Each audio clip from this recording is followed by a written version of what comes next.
Hey friends, I'm currently in my car and we are heading to Funk's greenhouse here in Cincinnati.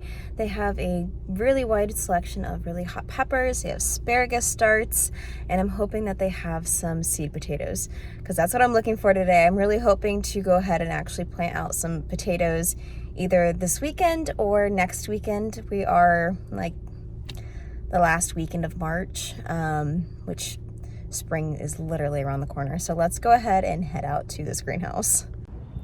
All right, so Funky's was not open. I don't really know what the real name or how to pronounce it is, but I'm gonna call it Funky's until I know otherwise. They are still in their spring hours, so I think they're open from 10 to 3 instead of 10 to 5, which is what the website says. That's okay. I have quite a few seed potatoes that are inside from last year's harvest that I went ahead and let go to seed again this year. So they have a lot of chitting going on, so that's where it gets the growths and has the little eyes on it. I'm going to go ahead and actually split those into different seed potatoes. So I'm going to go ahead and cut them where they have multiple eyes and then make it so I have multiple potato plants. I'm still hoping that I can go ahead and find russet potato seed potatoes. Maybe I'll get to go to Funky's before it closes one day this week. It's a little harder just because I do work a 9-to-5 job. Hours kind of vary. But I'll go ahead and try that out and see if I can get some. If not, it's okay. This year won't be the year of russet potatoes. But I am in my garden right now and I wanted to show you my tulips. So all of these guys have started to pop out. And since we had a couple of cold snaps, I feel like some of them are a little more stunted than the others. See how their stems are quite shorter. I don't know if this is just because it's an early variety or if that cool weather just stunted them. This is my first year growing tulips, so I have no idea. If you guys have any ideas of why these stems are shorter, please let me know down below. When I did research, it said it could be variety, it could be soil, it could be when you planted them. I planted them in October, which is just what I had found on my research. I live in zone 6 here in the US. So I don't know. It does look like they have some frost damage on the buds here, but they're quite pretty. So I'm really happy to see all these guys come up. All right, so my plan is to go ahead and plant all of my potatoes along this thing right here. There is some scrap lumber from garden bed that I took out from my front yard, and a few other loose items. I was using this as a compost pile, but I think this is going to be the best area for a large Ruth Stout style potato bed. So basically this is a lazy gardener's method developed by Ruth Stout back in like the 70s or 60s, I want to say. And basically you just pile a whole bunch of mulch, which probably can't see it. I have a whole bunch of straw left over, and I'm going to pull off the straw on my garlic bed and put it over here. And then you just kind of nestle the potato or seed potatoes into the mulch and just keep covering it. You get about 12 inches of growth, you cover it with more mulch. And this is like a very loose way of getting your potatoes without having to dig them out of soil. You can also use like dried leaves, compost pile. Like you could use anything you want to. I'm going to be using the straw because that's what I have in hand, and I really don't like it in my garden bed. Someone actually had commented saying that there is a difference between straw and hay. Being as someone who's never grown up around agriculture and having to know the difference between straw and hay, I believe that the person said that straw has no grass seeds, while hay does. So what I have in my garlic bed is hay because it has grass seeds. So as you can see, there's a whole bunch of garlic, but if you get closer, right there, these guys right here, this is grass. This is not garlic, and honestly, it's kind of annoying that I put something in my garden bed that was fresh compost, fresh soil. I was gonna have no weeds for at least a little bit, and I put something in my garden bed that is going to produce grasses. but that's okay. We're going to go ahead and, once it gets a little warmer, take all of this extra mulching and place it over on the potatoes. All right, so I have a ton of potatoes from last year's garden. This is all from last year's garden. It's just been sitting in my, I got this wooden box from Michael's, I think, like a wooden crate. And I just kind of threw these in there in a place that wasn't getting direct sunlight, because if your potatoes get direct sunlight, they will get this really weird green color to them, which some of them might. I think that's why I didn't eat them. Yeah. So I didn't actually use these potatoes last year because they had green, because I had let them sit in direct sunlight, and that chemical that is released in the potatoes can actually give you really bad tummy aches. So process of the potatoes turning green is caused when they get too much direct sunlight. It's basically a buildup of chlorophyll. And when there is a buildup of chlorophyll, it's not the chlorophyll itself that is what causes the tummy aches. It's more of when chlorophyll builds up, it produces another, or starts another process. It increases the production of solanine alkaloid. Basically, the more direct sunlight the potatoes get, the more production of this chemical there is. And it is that chemical that is what causes tummy aches. Really, it's okay to eat these. Apparently it can cause death if you eat too much, but you have to eat like 20 pounds of green potatoes in a day, which that's a lot of potatoes. So I don't think anyone's gonna come close to eating that many potatoes, let alone green, bitter potatoes in a day.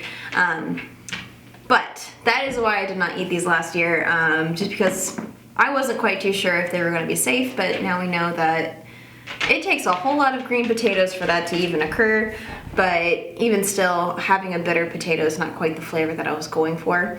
So I went ahead and saved these, and now we have a ton of basically free potato starts, because I think I had gotten a bag of potatoes from the grocery store. They, started chitting, getting the little eyes on them, growths. And then I planted them out, and then now we're here with the offspring of those potatoes, and we're now planting those to get more potatoes. So I'm gonna go ahead and just kind of go through all of the potatoes that I have, and the ones that have multiple growth points on them. Like this guy, he's got little arms on him. I could go ahead and cut this in half and have two separate potato starts. I'm gonna go ahead and cut them and then give them a day or two to scab over. That's basically where the cut side gets to dry. And that makes it so it is less likely for that potato to rot in the ground when you go to plant it out. You don't really have to do this. I'm doing this because I want to get a really big harvest of potatoes. I want a big harvest of potatoes, which is why I also went ahead and I just can't help myself when I go to the grocery stores and Home Depot or what have you, and they just have all of the varieties. I was looking for russet potatoes, but that didn't happen this time around. So I have this is a Yukon Gold, which I'm pretty sure I already have a ton of these, but that is okay. And I think that, yeah, this one is a White Superior. So we have a bunch of different varieties. We have Yukon Golds, we have some white potatoes, we have some purpley red potatoes, and we're just gonna have a bunch of potatoes this year. That is my dog saying he is ready for dinner round 2, which, yeah. And that is my cat. I'm gonna bring you guys up closer so you can get a good look at these while I am cutting. I'm gonna tell you that they are covered in my dog's hair because he sheds a lot and it is going into spring/summer, and he's a very fluffy dog. All right, so basically I'm going to pick the potatoes that have multiple growth points, so multiple eyes. Some of them I may not even cut at all, so like this guy here, again, covered in dog hair. He only has this one guy at the top, so I'm not going to separate him or split him up into multiple ones. It's kind of how it seems that a lot of them are, except for that fun little guy. So I'm gonna go ahead and just slice him right down the center. And then I'm gonna let the side that's been cut sit up so that it can dry.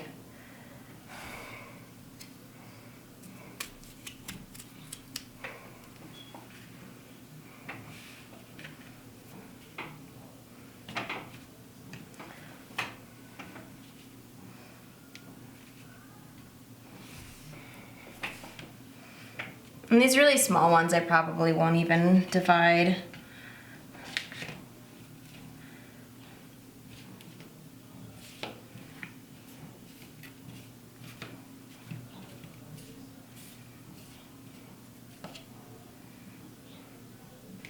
You can kind of see how this one has a little bit different of growths on it. They're like tall and wispy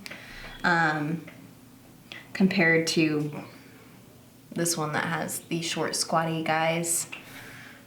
This guy I'm just gonna leave as is. And then this one I'll cut in half.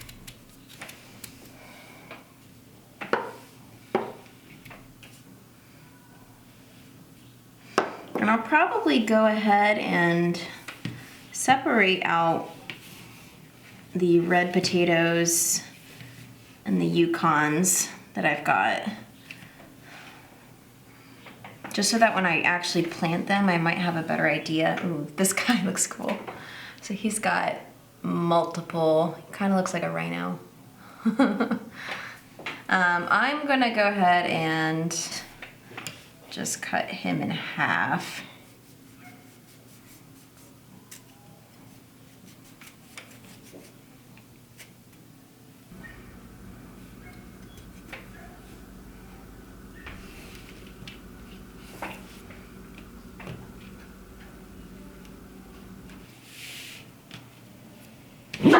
Doggy, it's okay.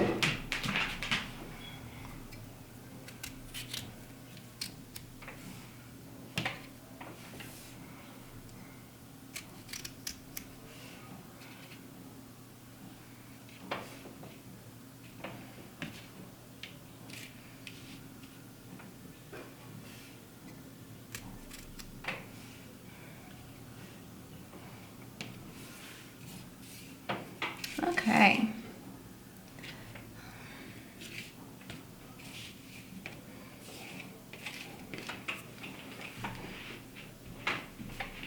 Some of these grocery or seed potatoes from the store can be split. So I'm going to split those.